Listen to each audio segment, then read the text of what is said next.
शोहर को बेटा चाहिए था। मुझे हर रात बादाम वाला दूध पिलाकर कहता कि दूध के पीने से तुम बेटा पैदा करोगी। मैं भी बहुत खुशी से उस दूध को पी लेती। लेकिन जब मेरी सुबह आंख खुलती तो मेरे दोनों पाँव मेरे दुपट्टे से बंधे होते। एक दिन मैंने शोहर को बिना बताए दूध पीने का नाटक किया।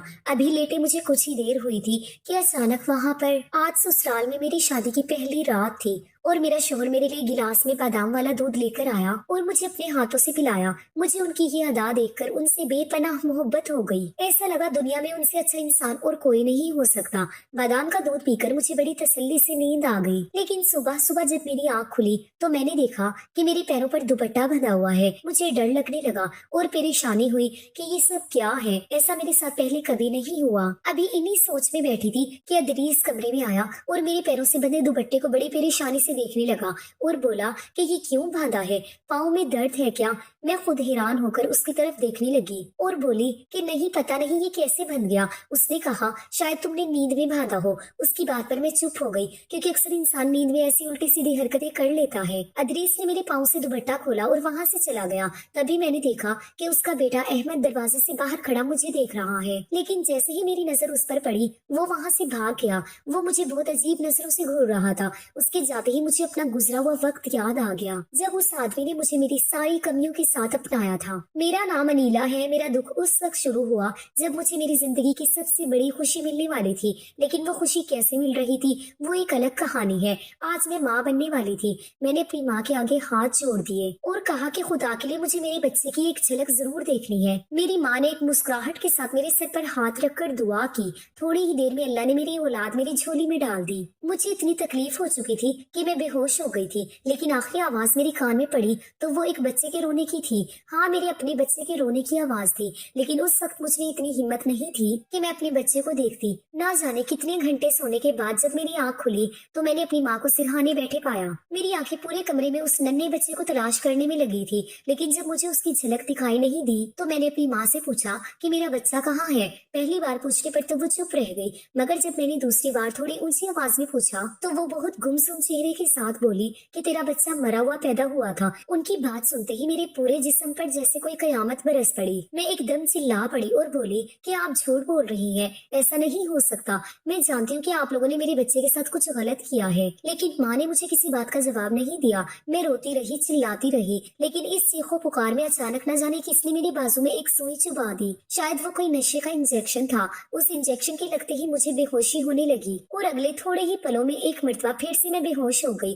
फिर जब मेरी आंख खुली तो उस वक्त काफी रात हो चुकी थी। मेरे जिस्म में अब हिम्मत बिल्कुल जवाब दे चुकी थी। लेकिन मैं जानती थी कि अगर मैंने आज हिम्मत हारी तो मैं कभी भी कुछ नहीं कर सकती। मगर मैं धीरे धीरे कदमों से चलती दरवाजे की तरफ बढ़ी और मेरे अंदर की ममता अपने बच्चे से मिलने के लिए तड़प रही थी। अभी मैं 2-3 कदम ही चली थी कि अचानक मुझे अम्मा बाबा की आवाज सुनाई दी। वो आपस में कोई बात कर रहे थे। मैं खिड़की से उनकी बातें सुनने लगी। अम्मा बाबा के सामने बैठी रो रही थी और कह रही थी कि मैं अपने आप को कभी माफ नहीं कर सकती। क्या हो जाता अगर हम उस बच्चे को रख लेते। वैसे भी मुझे बेटे की बहुत चाहत थी। मेरी ये चाहत बच्चे से पूरी हो जाती। ये बात सुनते ही मेरे तो कदमों तले से जमीन निकल गई। मैं नहीं जानती थी कि मैंने बेटे को जन्म दिया है। बाबा ने मेरी माँ को घूरा और बोला तुम्हारा दिमाग तो खराब नहीं हो गया है, ये बिन ब्याही माँ का बच्चा था। हम दुनिया वालों को क्या जवाब देते। बाबा की इस बात ने मुझे अंदर से तोड़ कर रख दिया था। मेरे कदम डगमगाने लगे थे। मुझे उस वक्त अपने माँ बाप दुनिया के सबसे बड़े जालिम नजर आ रहे थे। मैं तो जैसे अपने होशो आवाज खो बैठी थी। मैं धीरे धीरे कदमों से वहाँ से चलती हुई बाहर निकल आई। ना जाने किस तरफ सड़क पर चलने लगी। मेरी आंखों के सामने सिर्फ माँ बाप का धोखेबाज चेहरा नजर आ रहा था। कोई अपनी औलाद को इतना बड़ा दुख कैसे दे सकता है। मेरे कानों में अपने बच्चे की गूंज सुनाई दे रही थी जो मैंने बस एक ही बार सुनी थी। इसके अलावा मेरी हिम्मत अब कुछ और देखने या सुनने के काबिल नहीं थी। मैं इन्हीं सोचों में गुम चलती जा रही थी कि अचानक एक तेज सी आती हुई गाड़ी से टकरा गई और जमीन पर गिर पड़ी। इतने ही पल में अपने होशो हवास खो बैठी। मैं नहीं जानती थी कि अब आगे मेरे साथ क्या होने वाला है। ना जाने कितने घंटे या कितने दिनों बाद जब मेरी आंख खुली मैंने खुद को एक नर्म नर्म बिस्तर पर पाया। मैंने फिर थोड़ी सी आंख खोली तो मैंने अपने इर्द गिर्द देखा। वो एक आलीशान कमरा था जिसके अंदर मैं एक खूबसूरत सी बेड पर लेटी हुई थी। मैं एकदम चौंक कर उठ बैठी। ना जाने मैं कहाँ गई थी और मुझे यहाँ कौन लाया था। मैं बेड से उतरने लगी कि अचानक मेरी नजर बेड के साइड टेबल पर रखी पर्ची पर पड़ी। मैंने उसे उठाया तो उस पर कोई 2-3 लाइनें लिखी हुई थी। सिर्फ मेरे लिए ही लिखी गई थी। उस पर लिखा हुआ था कि मैं नहीं जानता आप कौन है, लेकिन उस रोज मेरी ही गाड़ी से आपकी टक्कर हुई हुई थी। मैंने गाड़ी रोकी और उतर कर आपके पास आया। आपके सर पर चोट आ चुकी थी, मगर मैं दुनिया वालों को अपनी गलती का एहसास करने के लिए यहाँ लाया। मुझे बहुत जरूरी काम से शहर से बाहर जाना पड़ रहा है। अगर आपको किसी भी चीज की जरूरत हो तो फ्रिज में सारी चीजें हैं। अगर आप चाहें तो मेरे आने तक यहाँ रुक सकती हैं, और अगर आप ना चाहें तो इस घर की सारी चाबियां नीचे दराज में पड़ी हैं। ये सब पढ़कर मेरे दिल में अजीब सी तसल्ली की लहर दौड़ने लगी। ये कैसा आदमी था जिसने मुझे जरा भी नुकसान नहीं पहुंचाया। खैर, मैंने इस ख्याल को सर झटक दिया और पर्ची वापस रख दी और दोबारा बिस्तर पर लेट गई, जहाँ मेरे दिल में अजीब से सवाल उठ रहे थे। ये भी ख्याल आया था कि मैं अपनी मसीहा से मिले बगैर नहीं जा सकती थी। अब एक हफ्ता गुजर गया था। मैं कई बार तो डर जाया करती थी, लेकिन मैं ये भी जानती थी कि इस हविस परस्त दुनिया में सिर्फ यही एक सुकून का ठिकाना है, जहाँ मैं बिल्कुल महफूज हूँ। एक रोज जब मैं सुबह सोकर उठी तो मुझे महसूस हुआ कि बाहर से कोई आवाज आ रही है। मैं दरवाजे की तरफ बढ़ी क्योंकि मुझे लग रहा था शायद वही आदमी आया होगा जिसकी वजह से मैं यहाँ तक पहुंची हूँ। जैसे ही मैंने दरवाजा खोला तो सामने एक नौजवान खड़ा था। वो थोड़ी ज्यादा उम्र का था, लेकिन शायद उसने अपने आप को ऐसा रखा हुआ था जैसे कोई नौजवान है। उसने जल्दी से मेरी तरफ पलट कर देखा और बोला, आपकी तबीयत कैसी है? मैं थोड़ी आराम के साथ बोली कि मैं ठीक हूँ। तो वो मेरे पास आया, बोला कि मुझे लगा आप शायद यहाँ से चली जाएंगी। ना जाने क्यों उसकी ये बात सुनते ही मेरे होठों से बेधड़क ये बात निकल गई कि मेरे पास कोई छत नहीं है जहाँ मैं जा सकती हूँ। लेकिन ये कहकर मुझे बहुत शर्म सी महसूस होने लगी। वो देखते हुए मुस्कुराया और बोला, मेरा नाम अदरीस है और आपको फिक्र करने की कोई जरूरत नहीं है। आप इस घर में रह सकती हैं। मैं तो वैसे भी ज्यादा वक्त बाहर ही रहता हूँ। उसकी ये बात सुनकर मुझे बहुत तसल्ली हो गई,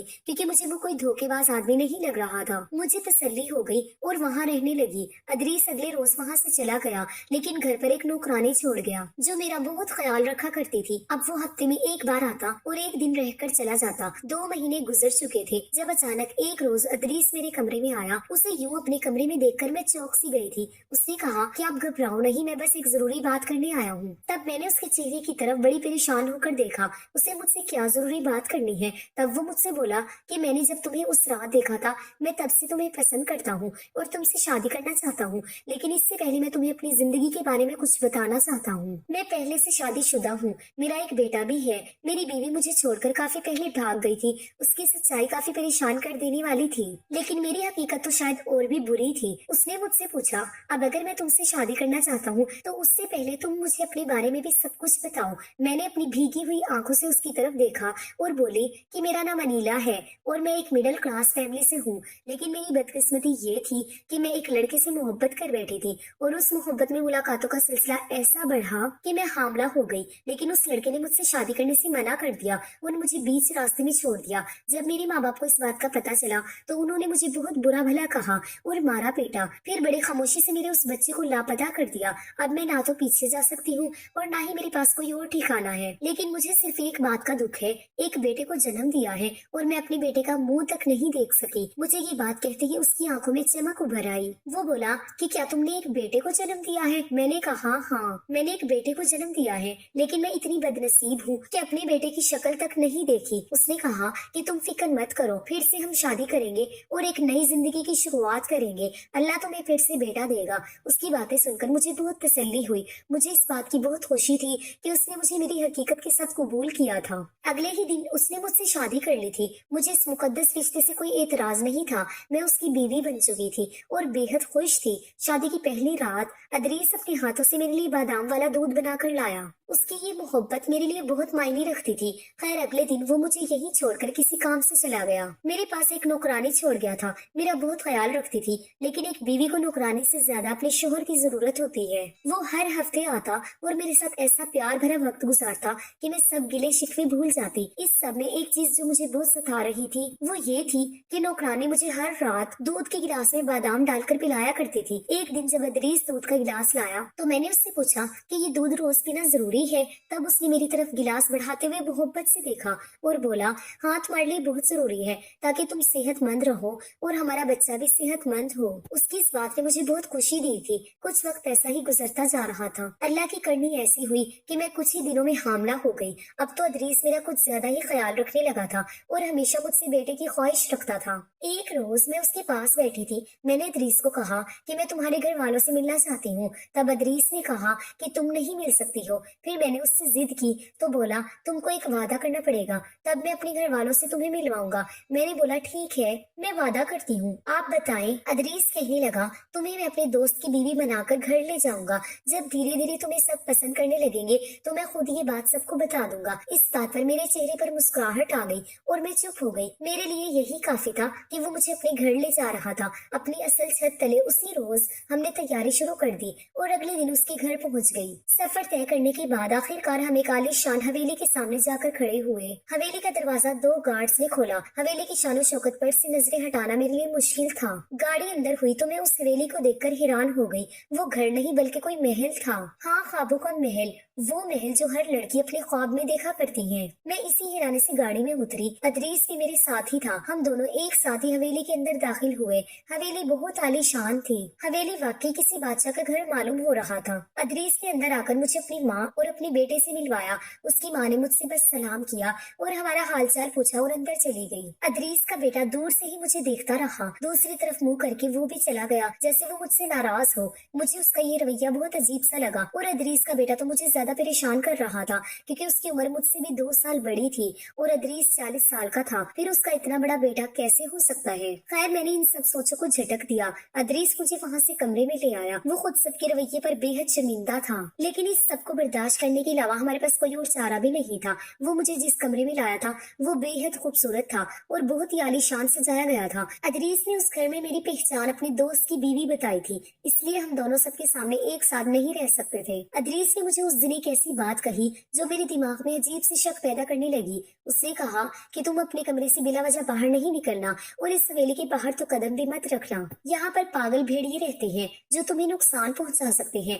ये सुनकर मुझे बहुत डर महसूस हुआ, लेकिन मैं चुप हो गई। पहली रात वो कमरे में नहीं था, लेकिन अचानक मुझे वहाँ से सिसकियों की आवाजें आने लगी। मुझे लगा जैसे कोई औरत की आवाज है और कोई रो रहा है। मैं एकदम डरकर उठकर बैठ गई और मैंने फौरन अदरीस को फोन किया। अदरीस उसी वक्त मेरे कमरे में आ गया। मैं बहुत ज्यादा घबराई हुई थी। मैं बेड पर बैठी थी। अदरीस के आते ही मैं उसके सीने से लग गई और बोली कि आपको भी रोने की आवाजें आ रही हैं क्या? कैसी आवाजें? उसने कहा कि नहीं, मुझे तो कोई आवाज नहीं आ रही, शायद तुम्हारा वहम है। मैं बार बार उससे कहती रही लेकिन मेरा वहम नहीं है, लेकिन वो मुझे बार बार झुठलाता रहा। फिर मुझे दूध का गिलास देकर सुला दिया। अब जब मैं उठती तो मुझे बार बार वही आवाजें आती। आखिरकार इस घर में ऐसा क्या है जो मुझे कल से बेचैन कर रहा है? फिर दिन शुरू हो चुका था। अदरीस का बेटा अहमद मुझसे बहुत उखड़ा उखड़ा सा रहता। मैंने 1-2 बार उससे बात करने की कोशिश की थी, लेकिन उसने मुझे नजरअंदाज कर दिया। शायद वो किसी से बातचीत ज्यादा नहीं करता था। खैर, मैं उस दुपट्टे वाली बात को भूल चुकी थी, लेकिन रात को फिर से जब मैं दूध पीकर सोई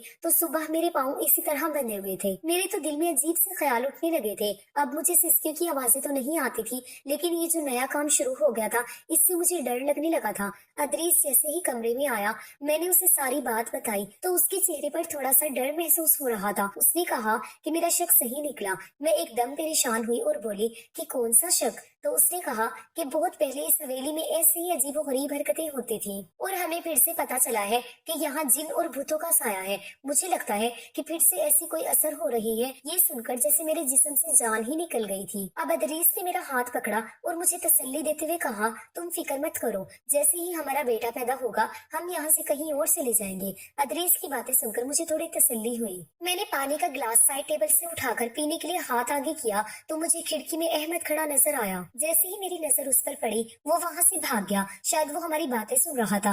मेरा दिमाग अजीब सी उलझनों में फंस चुका था। आखिर ये सब क्या चक्कर है? मुझे डर भी लग रहा था कि कहीं अहमद हम दोनों के बारे में किसी को बता ना दे। लेकिन मैंने अदरीस को इस बारे में नहीं बताया लेकिन मैंने जिद की कि अब आप घर वालों को हमारी सच्चाई बता दे, मगर वो मेरी बात पर किसी तरह भी राजी नहीं हो रहा था। अगले दिन मैंने तय कर लिया कि मैं अहमद से खुद ही मिलूंगी। इससे पहले कि मैं उसके पास जाती वो मेरे कमरे में आ गया। उसके चेहरे पर अजीब सी शिकायत थी। अहमद जैसे ही अंदर आया था जब तक अदरीस भी आ गया था, उसने बड़े गुस्से की नजरों से अहमद की तरफ देखा था और कहा कि तुम अभी इसी वक्त इस कमरे से निकल जाओ। उसकी बात सुनते ही वो वहाँ से चला गया, जबकि अदरीस मेरी तरफ गुस्से से मुड़ा और बोला कि मैंने तुम्हें मना किया था कि तुम उससे बात नहीं करोगी, आखिर क्यों तुमने उसे कमरे में आने दिया? उसका इस तरह गुस्सा मैंने पहली बार देखा था। मैंने जल्दी से माफी मांगना अच्छा समझा। मैंने उससे कहा कि मुझे माफ कर दो, आइंदा ऐसा नहीं होगा। मेरी बात पर वो चुप तो हो गया, लेकिन उसके बाद मुझ पर कड़ी नजर रखने लगा। दूसरी तरफ मेरे अंदर अहमद से बात करने की लगन और बढ़ गई थी। एक दिन जब अदरीस घर पर नहीं था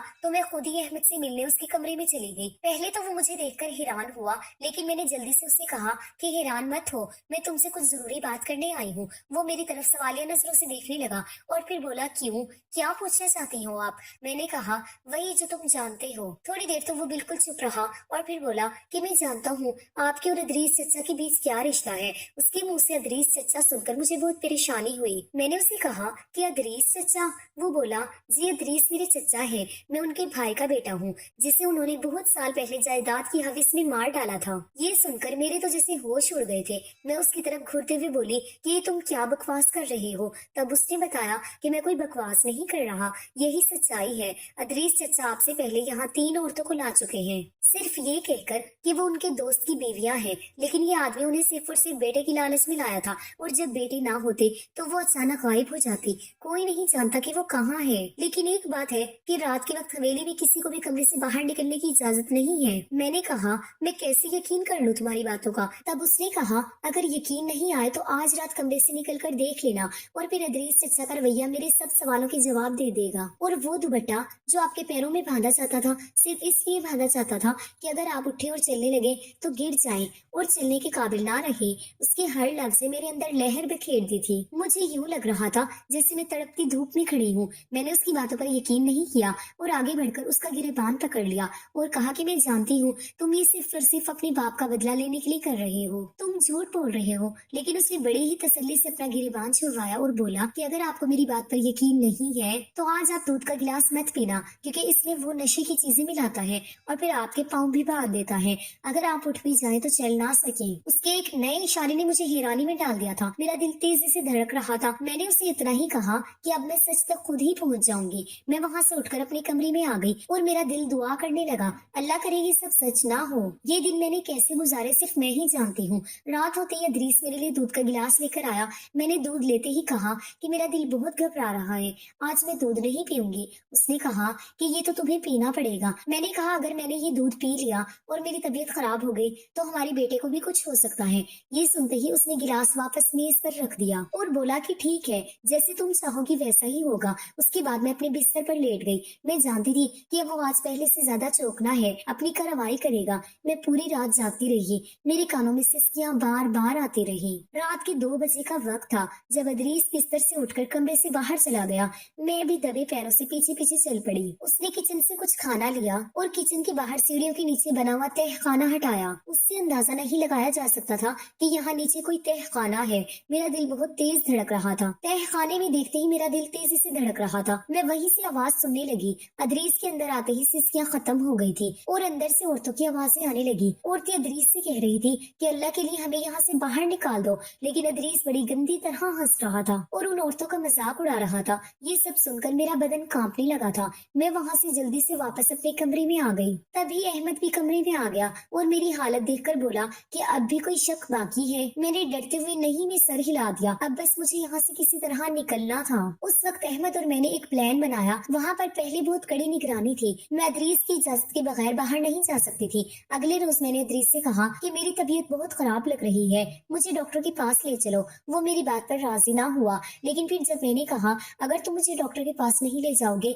तो हमारे बेटे को कुछ हो जाएगा, ये सुनते ही वो राजी हो गया और मुझे डॉक्टर के पास ले गया। लेकिन मेरे दिल में तो कुछ और ही चल रहा था। वहाँ जाकर अभी हम अपनी बारी का इंतजार कर रहे थे कि अचानक पुलिस ने छापा मार दिया और अदरीस की 3 बीवियां भी उनके साथ थी। शायद वो लोग पहले हमें छुड़ाने आए थे। हमने अदरीस के खिलाफ गवाही दे दी थी। अदरीस तो गुस्से में आग बगोला हो चुका था, लेकिन अब वो कुछ नहीं कर सकता था। उसे पुलिस पकड़ कर ले गई थी। मेरे दिल में एक सुकून की लहर उठ गई थी। तीनों औरतें अपने अपने घर लौट गई थी और मैं यतीम खाने में चली गई थी। अब तो मेरी जिंदगी में कोई परेशानी नहीं थी। मेरा बच्चा भी मेरे पास ही था। कुछ दिनों बाद अहमद मेरे पास आया और बोला कि मैं आपसे शादी करना चाहता हूँ। मैं आपको शुरू दिन से ही पसंद करता हूँ और हमारा रिश्ता भी नाजायज नहीं होगा। लेकिन सच तो ये था कि मैं उससे शादी नहीं कर सकती थी और मैंने उसे यही कहकर मना कर दिया कि अब मैं किसी मर्द जात पर यकीन नहीं करती, इसलिए तुमसे शादी करके मैं अपना नया तमाशा नहीं बनाना चाहती। मेरी बात सुनकर वो खामोशी से लौट गया। लेकिन मैं आप सबसे पूछना चाहती हूँ कि क्या मुझे अहमद के प्रपोजल को कबूल कर लेना चाहिए या नहीं? मुझे कमेंट में जरूर बताइएगा। वीडियो अच्छी लगे तो लाइक कीजिए और चैनल को सब्सक्राइब जरूर कीजिएगा। शुक्रिया। अल्लाह हाफिज।